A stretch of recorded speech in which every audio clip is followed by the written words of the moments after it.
I'm 83 years old. My name is Walter. I'm saying that out loud because at my age, you stop assuming there will be another chance to introduce yourself. You learn to say things while you can still say them. I used to think I had time. That's the truth of it. Not that I wasted my life, not that I was careless or reckless. I just believed, quietly, confidently, that time was something that would keep showing up for me. And then one day, it didn't. Before I go any further, let me tell you why I'm sitting here talking like this. If you're younger than me, listen closely. If you're around my age, pull up a chair and sit with me for a moment. I want to talk about the things that don't leave, the things that stay when the house gets quiet and the phone stops ringing, the things that only seem to speak when there's finally enough silence to hear them. I'm not here to impress anyone. I'm not here to teach. I'm here because at 83, the truth doesn't feel heavy anymore. It just feels necessary. Most mornings now, I wake up before the sun, not because I need to, but because my body decides it's time. The house is still dark. The floorboards creak the same way they always have. I make coffee, even though I shouldn't drink much of it anymore. I like the smell. It reminds me I'm still here. I sit at the kitchen table alone. Same table I've had for decades. There's a small chip on the edge from when my son dropped a toolbox on it years ago. I never fixed it. I don't know why. I guess I assumed there would be time. At 83, time feels different. It's not rushing. It's not dramatic. It's just smaller. People think old age comes with loud realizations, big moments, tears and speeches. For me, it didn't. It came quietly. It came through absence, through noticing who hadn't called, through realizing how many conversations I had postponed. I spent most of my life being responsible. That's what I called it. I worked, I showed up, I paid bills, I did what was expected of me. And for a long time, that felt like enough. In my 20s, I told myself I was building something. In my 30s, I said I was busy. In my 40s, I said I was tired. In my 50s, I said I'd earned the right to rest.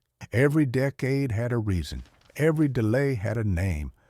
I didn't think I was choosing work over people. I thought I was choosing stability. I didn't think I was postponing joy. I thought I was being practical.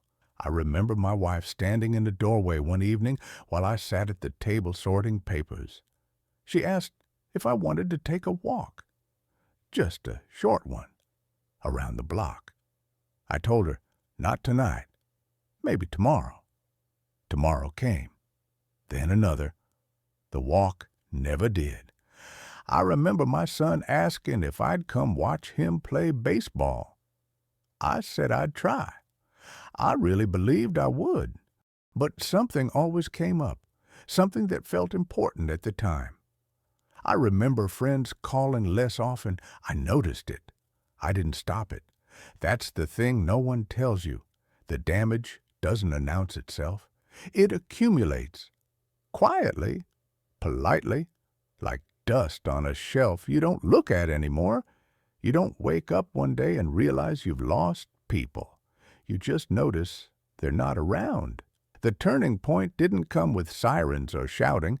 It came on an ordinary afternoon. My wife was already gone by then. Cancer. Slow and unkind, but quiet in the end. I was standing in the living room, holding one of her sweaters.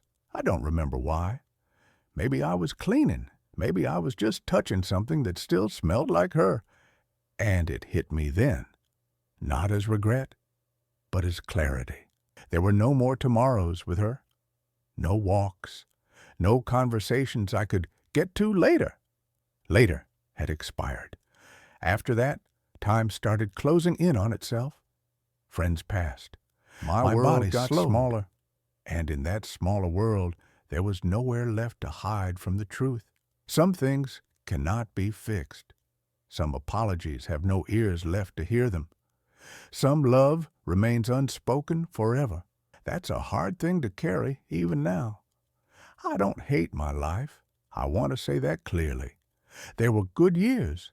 There was laughter. There was pride. But there was also an assumption that life would wait for me to be ready.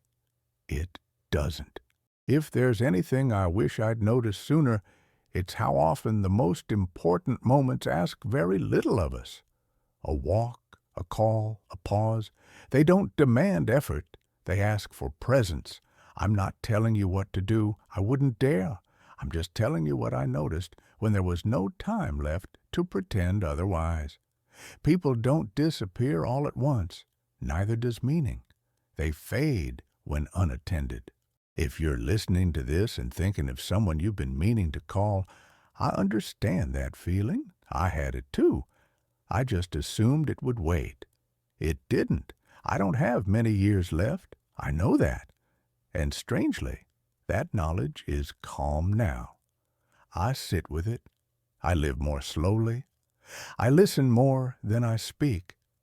I notice things I once rushed past. Sometimes that's enough.